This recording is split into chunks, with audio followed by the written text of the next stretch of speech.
concern with the vegan diet is how it is framed. It is focused on what to avoid. I'm not eating animal protein, rather than what we should be eating. A British study showed that vegans had a higher mortality rate than meat eaters.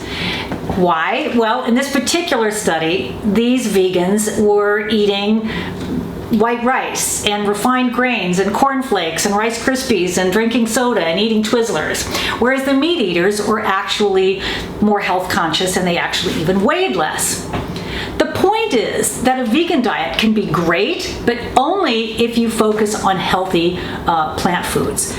For example, let's say that you decide to go vegan because you want to lower your blood pressure without medication, or naturally you want to help to lower your blood pressure. For that, you need 4,700 milligrams, or to aim for, milligrams of potassium and around 300 milligrams of magnesium.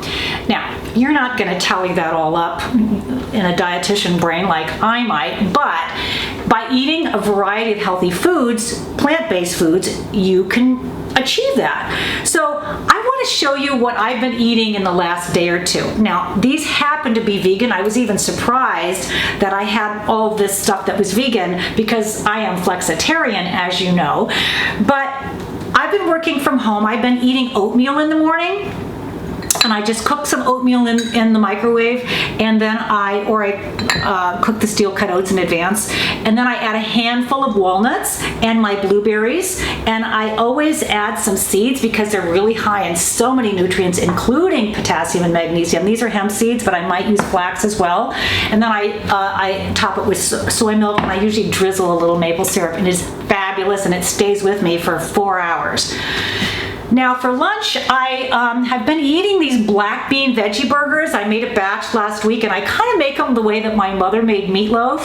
I puree black beans with some onion and bell pepper and a food processor, and instead of egg, you can use some ground flaxseed and water because it makes it all stick together. And I add some breadcrumbs, and then I put them in a baking sheet and I bake them in the oven, and then I just make them like, one at a time with a tomato, red onion. You can put ketchup, mustard, pickles, barbecue sauce, however you like your burger.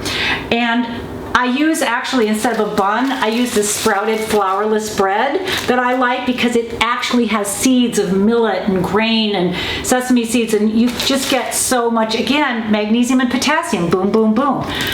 Now, for dinner the other night, I made tacos, which I probably do once a week, and I just, fry these in my cast iron skillet with a little oil, and I use beans. I use canned beans, or sometimes I cook beans, and then I make my own guacamole. Usually, sometimes I cheat and buy it, but I have, I just add lime and garlic, and then this week I actually bought the pico de gallo, but you can make that yourself too. And that's a great dinner. I've been snacking on this watermelon. Oh my God, such sweet, wonderful watermelon I finally found. And then I've been eating these pumpkin seeds, again, magnesium, and these little trail mix that have some chocolate chips and some butterscotch chips, which kind of keep my chocolate fix in check.